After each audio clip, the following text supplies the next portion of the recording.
children, welcome back to our class. Today's our topic is about patriotism. It is all about the freedom fighters who sacrificed their life to make our India a free country. And it's all about author's Samsmaran. Children, what is Samsmaran? Yes, it's basically a personal experience of the author, a kind of autobiography. Before starting a chapter, I would like to revise a song, सरफरोशी की तमन्ना अब हमारे दिल में है.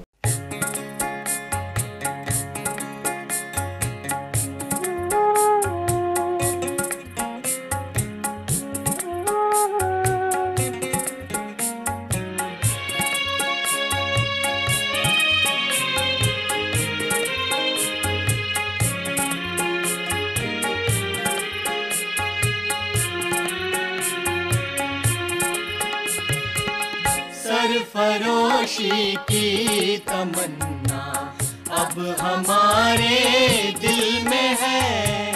सरफरोशी की तमन्ना अब हमारे दिल में है. देखना है जोर कितना बाजुए कातिल में है. देखना है जोर कितना बाजुए कातिल में है. सरफरोशी की तमन्ना अब हमारे दिल में है. सरफरोशी की तमन्ना अब हमारे दिल में है.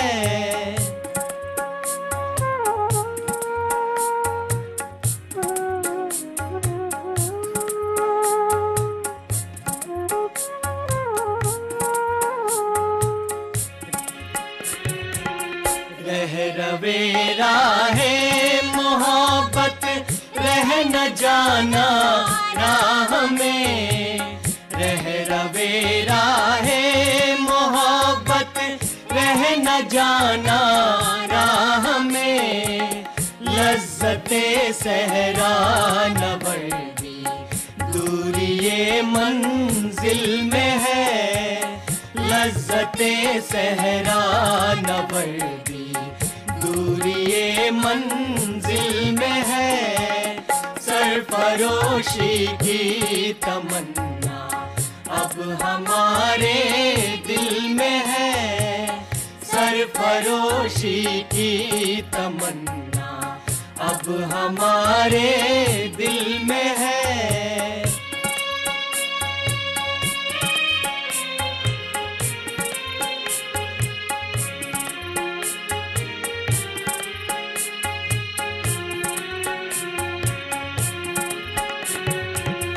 वक्त आने दे बता देंगे तुझे है आसमां.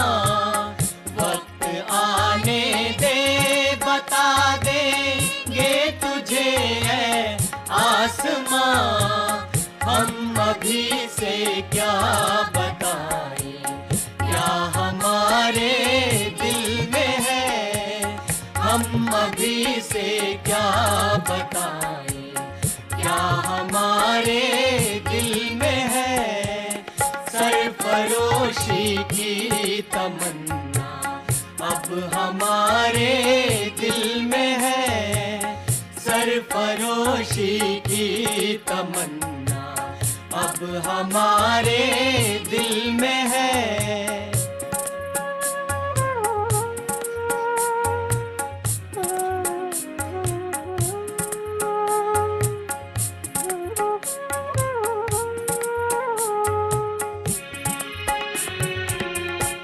शहीदे मुल्क मिल्लत तेरे जज्बों के निसार. ऐ शहीदे मुल्क मिल्लत तेरे जज्बों के निसार. तेरी कुर्बानी का चर्चा गैर की महफिल में है. तेरी कुर्बानी का चर्चा गैर की महफिल में है, सरफरोशी की तमन्ना अब हमारे दिल में है, सरफरोशी की तमन्ना अब हमारे दिल में है।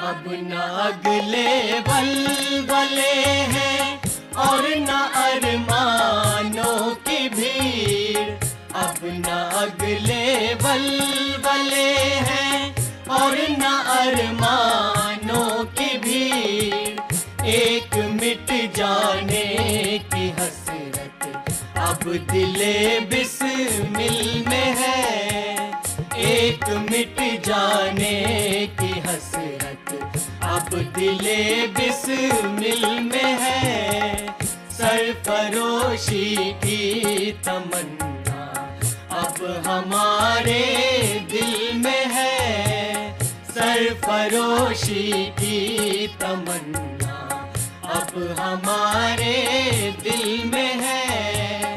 देखना है जोर कितना बाजुए कातिल में है, देखना है जोर कितना बाजुए कातिल में है, सरफरोशी की तमन्ना अब हमारे दिल में है, सरफरोशी की तमन्ना अब हमारे दिल में है। So children, I hope it is clear to you that this song is based on patriotism. Here children, this is a mind map of our chapter Sarfaroshi Ki Tamanna. We will learn all these points from the lesson. लेखक परिचय, स्वतंत्र सेनानी, मौत से पहले हंसते हुए आंख, जब उनको पता है कि उनकी मौत नजदीक है फिर भी वह हंसते हुए आंखों से देखते हैं। क्रांतिकारी दिलों में जोश। So children, this is our activity. प्रयोग के आधार पर शब्द। जब भी हम वाक्य में बदलते हैं, प्रयोग के आधार पर शब्द दो प्रकार के होते हैं, एक विकारी, अविकारी। विकारी मतलब क्या है? परिवर्तित होना। शब्द संज्ञा, सर्वनाम, क्रिया, विशेषण, इस रूप से हम परिवर्तित कर सकते हैं। जैसे कि इसको वचन बदलने से, काल बदलने से और लिंग बदलने से। संज्ञा में एक लड़का होता है। लड़का क्या है? संज्ञा है। अगर इसका वचन बदलने पर वाक्य को हम बदल सकते हैं ना। जैसे लड़का खेल रहा है, एक बहुवचन रूप क्या है? लड़के, लड़के। और इसका लिंग होता है लड़की। जो शब्द परिवर्तन मतलब चेंज होते हैं वो विकारी हैं। अविकारी मतलब जिसका हम परिवर्तित नहीं कर सकते हैं। जैसे क्रिया विशेषण बहुत, इसका हम वचन बदलने पर भी, लिंग बदलने पर भी परिवर्तन नहीं कर सकते हैं। अविकारी के शब्द जिसमें आते हैं कि क्रिया विशेषण, संबंध बोधक, समुच्चय बोधक और विस्मयादि बोधक। So children, take your text book page number 33। यह दिन यूं तो दूसरे दिनों जैसे ही था, पर भारतीय क्रांतिकारियों के इतिहास में एक विशेष दिन था। उस दिन सब सुबह सुबह उठ गए। कैदी रसोइया ने विशेष खाना बनाया। जेलर अब्दुल सवेरे ही आ डटा। रोज वह किसी का गाना सुनता था, किसी के साथ शतरंज खेलता था, पर आज वह चुप था। किसी ने उसे बैठने तक की जगह ना दी। This day was similar to other days, but especial in the history of Indian Revolution. Everyone woke up early that day. This day was similar to other days, but special in the history of Indian Revolution. Everyone woke up early that day. The prisoner cook made special food. Jailer Abdul came morning itself. Every day he used to listen someone song and used to play chess with someone. But today he was silent. Nobody gave him place to sit. मुझे लगा कि उसका चेहरा भी कुछ उदास था। न जाने क्यों हमें यह आभास हो चुका था कि सूर्य के नीचे हमारा स्थान कहाँ है। आज वह जेलर था और हम कैदी। Here, सूर्य के नीचे हमारा स्थान कहाँ था इस मुहावरा। I felt that his face was also sad. Somewhere we knew where do we stand. Today he is a jailer and we are prisoners.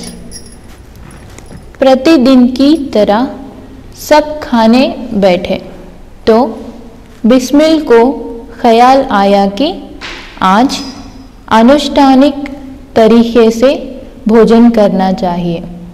अनुष्ठानिक means नियम पूर्वक। जेलर के घर से एक बड़ा सा थाल मंगवाया गया। सब उसके चारों ओर बैठ गए। कुछ को जगह भी नहीं मिली। हर हाल में सबने उसी थाल से दो दो टुकड़े खाए।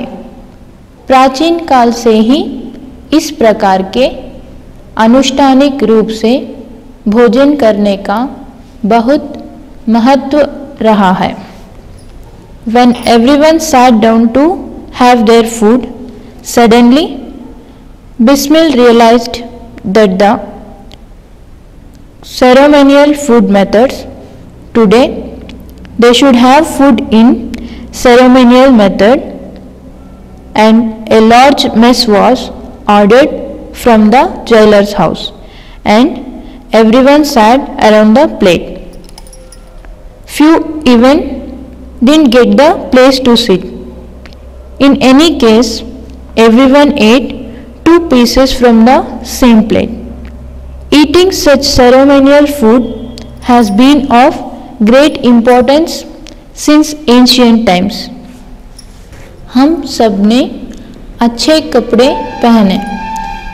हल्दी घाटी के योद्धा भी इसी प्रकार अपनी अच्छी पोशाकें पहनकर गए थे। रोशन सिंह ने अपनी इत्र की शीशी से सबको थोड़ा थोड़ा इत्र लगाया। We all were dressed well. The freedom fighters of Haldi Ghati, they are dressed in the same way. Roshan Singh applied some perfume on everyone's clothes. अब बेड़ियाँ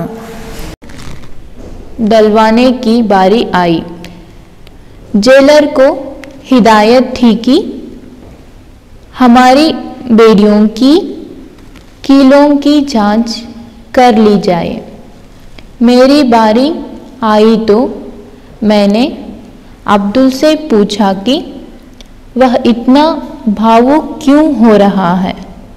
बड़ी मुश्किल से पता चला कि किसी बड़े अधिकारी के कहने पर फांसी की कैदियों वाली 3 कोठरियाँ साफ की जा रही हैं।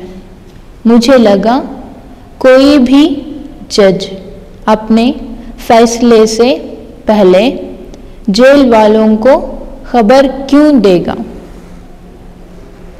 Now it was the time to put the handcuff.